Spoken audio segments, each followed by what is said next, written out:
accounting concepts and conventions. Yau abin da zamu kalla shine accounting concepts and conventions. Still dai akwai wanda suke ganin kamar ana yin sauri. Abin da yasa ake yin saurin shine ina so in kai inda mu fara ne practical na accounting entries ɗin za a fi fahimta. Wannan duk theories ɗin ana yi ne ko ila a manta, amma idan ga theory ga practical ana yi an fara practical za ga abin ya fi daɗin fahimta, shi yasa ake ɗan yin sauri. However, accounting concepts and conventions, so wayannan accounting concepts and conventions su ne the ideas, the rules ko kuma the procedures da ake mai recording na financial accounting transactions. However, concepts ɗin su ne a matsayin assumptions, wasu abubuwa da muke ƙudurcewa a ranmu cewa haka suke yayin da ake mai recording na financial transactions. Yayin da conventions kuma su ne suka kasance the accepted practices wanda yau da gobe ta sa an karɓe su kawai haka ake amfani da su, ko su ake kira da me accounting concepts and conventions. Suna da matuƙar muhimmanci, kawai listing ɗinsu za mu yi sai mu bayani da baki, ba lallai sai an kawo a notes ɗinsu a nan ba, zai je a saman caption a rubuta shi. Na farko abu mai muhimmanci shine akwai abin da ake kira da business entity ko kuma separate entity concept. Business entity ko kuma separate entity concept.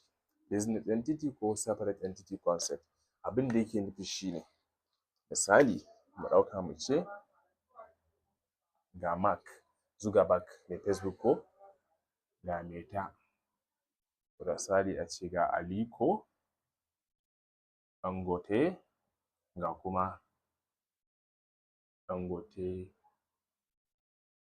groups. Mu ɗauki iya wannan a ce separate entity yana cewa the business and the owners are separate entities. Da business da masu shi mabambantan mutane ne. Idan ce entity shi ma business ɗin yana zama a kamar legal entity, mutum ne mai zaman kansa. He can sue, he can be sued. Zai iya yin ƙara, zai iya yin ƙararsa. Misali mu ɗauki Mark Zuckerberg. Mark Zuckerberg shi ne mai mamallakin Facebook, Instagram da WhatsApp, ko ta ƙarƙashin kamfanin Meta. So abin da ake so a gaya mana shine Mark Zuckerberg daban, kamfanin Meta daban. For example, idan a kamfanin Meta sun ma wani laifi, ba ruwan mai Mark Zuckerberg, ba Mark Zuckerberg za ka je ka shigar ƙara ba, ko sai dai ka shigar da mai kamfanin Meta.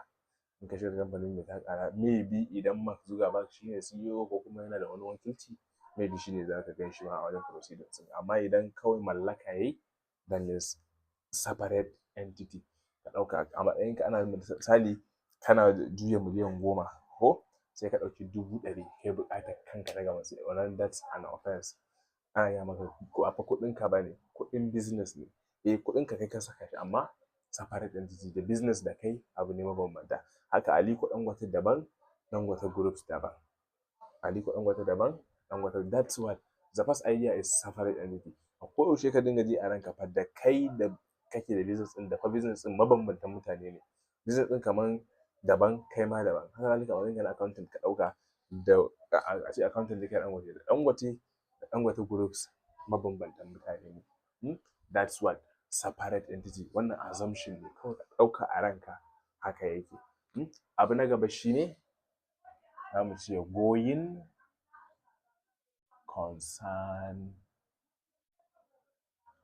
concept. Ku dinga assuming cewa your business is going concern. Business ɗinku zai ci gaba da tafiya, zai ci gaba da faruwa, maybe indefinitely, har na ba adadi ba iyaka, ko me yasa? Saboda for example mu ɗauki like refinery na Dangote, idan baya duba going concern concept ba zai ɗauki dala biliyan 20 ya financing wannan kamfanin ba, ya sai injina, ya sai kaza, ya sai kaza, saboda yana tunanin me, the business will continue. In the business will continue, okay, to bari mu sai the business going concern. Kana business, kana karɓar kaya bashi, ka san cewa da misali nan da jibi za ka rufe, ba going concern. To dan me mutane za su yarda ma su baka bashin su? Amma the business, assuming cewa the business is what going concern concept, zai ci gaba da faruwa indefinitely. Misali kana da kamfanin delivery, haka ka siyo mashina da motoci ne kana tarawa.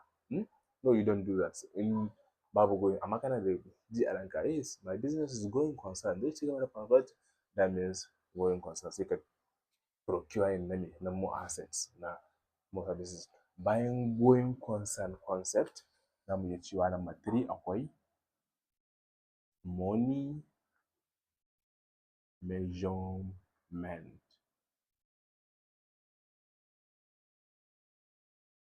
A wajen money measurement concept, kamar tun a wajen definition of economics, as a wajen identifying da measuring, mun yi bayani akan wani money measurement. Ana magana akan duk wani abu da ba za ka iya auna shi da kuɗi ka ce na kaza bane, ba ruwanka da shi. For example, a ce ana sai a waye gari a ce Mark Zuckerberg ya mutu.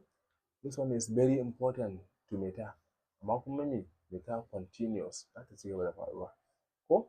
So wannan ba abin da zamu yi recording bane, saboda babu wani financial transactions. Amma sai a ce Mark Zuckerberg ya ɗauki kuɗi daga Meta ya tura personal account ɗinsa, a wannan muna kiransa da drawings. This one is financial transaction. So however, the money measurement concept ana magana akan only things that can be measured in monetary value, za ka iya sa musu kuɗi kai ascertain ka ce na kaza ne, su kaɗai ake assuming za ka tafi da su. And after that we have next one, like we say prudence, ko kuma mu ce masa prudence or conservative. Ka kira shi da prudence or conservative. Ma'ana prudence shine ne ka sa tunaninka wajen yin abu, ko conservative, misali prudence or conservative za a iya raba su, za a iya amfani da su guda ɗaya. Amma idan za mu haɗe su wuri ɗaya, prudence shine ka sa hankalinka wajen yanke hukunci a tsarin accounting, while conservative, misali kuna expecting ana expecting za a ci wata riba ko, to ana so in prudence ana so kar ka yi expecting za a ci wannan ribar da yawa sosai.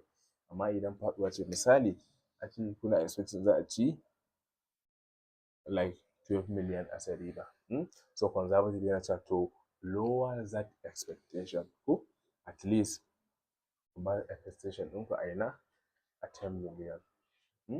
And then idan ya kasance kuma expectation ɗin ba na gain bane ba, na loss ne, shi kuma sai a yi yaya, misali ana tsammanin za a rasa miliyan 10, to anan sai ku expecting ko ku dinga tunanin ai miliyan 15. That's conservative. Ka yi tsammaci asara amma kuma kar ka tsammaci riba da yawa. Bayan wannan akwai abin da ake kira da dual ko kuma duality concept. Menene wannan? Na nufin cewa duality, akwai abin da ake cewa the rules of the double entry principle.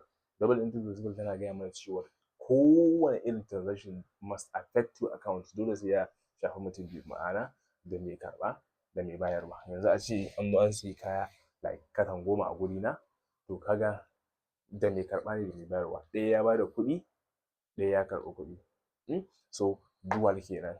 Ake cewa for every debit entry there must be corresponding credit entry, and for every credit entry there must be corresponding debit entry. However, duk wannan zai zo a baya, daga baya idan mun fara practicals.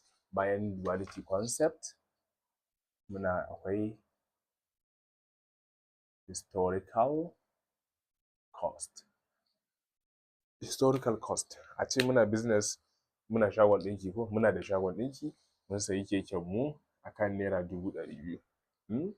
To in da muka tashi, tun da muka yi recording ɗinsa a wannan naira 200,000, ba za mu dinga considering cewa a'a yanzu ga fa market value na wannan keken ba, ko kuma ga market, kawai mun sayi shi a 200, recording a 200, to kawai a wannan kuɗin za mu dinga charging depreciation ɗin. Depreciation shine kuɗin da ka raba. For example, ka sayi wannan keken 200,000, sai ka ji a ranka to bayan shekara 5 zan sai da shi 20,000, in sai da 20,000 sai in siyo wani. To kenan za ka ce 200,000 nan da ka siye shi minus kuɗin da kake expecting, wanda shine scrap value ko kuma residual value da kake expecting za ka sai da shi, sai ka yi divide, ka raba a tsawon waɗannan lokutan.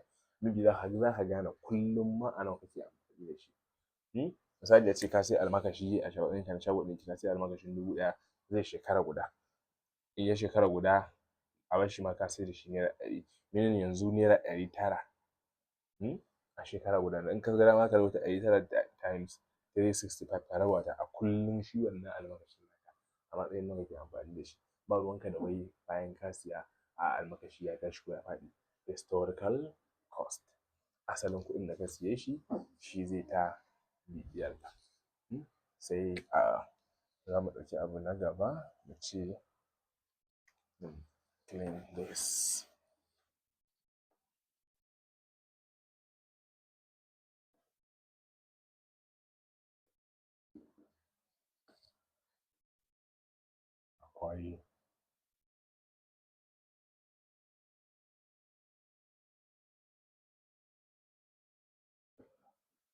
Akwai full disclosure concept.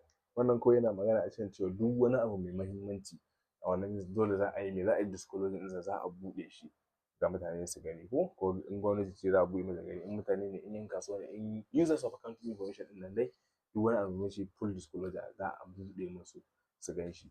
Ya buɗe musu nan shi zai haifar da me? Shi zai haifar da trust, zai haifar da yarda a tsakani. And after full disclosure we have what? We have like consistency. What's consistency? Consistency shine ka yi abu ka ci gaba da yin sa ko with perseverance. So consistency ana magana akan cewa idan yayin da aka ɗauki wani method guda ɗaya na yin wani abu, to next time in ya zo a ɗauke shi, next time a ɗauke shi. Example, a ce like depreciation da muke magana yanzu akan almakashi, ka sai almakashi, mun san depreciation yana kala-kala ne, method kala-kala ne. Akwai straight line method, shi ne wanda muke bayani akan almakashi ɗazu. Akwai diminishing returns method, akwai number of years method, akwai displacement.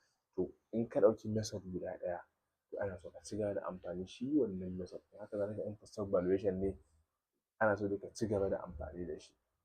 And then bayan consistency muna da as number 9 muna da materiality concept. Materiality shine mun san akwai abin da ke material za mu iya fassara shi da muhimmanci.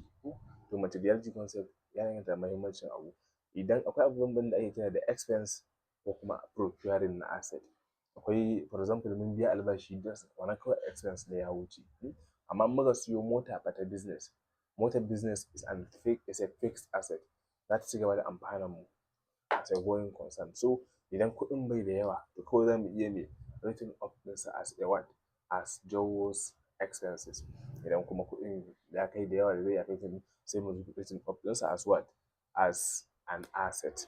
Then number 10 za mu iya ɗauko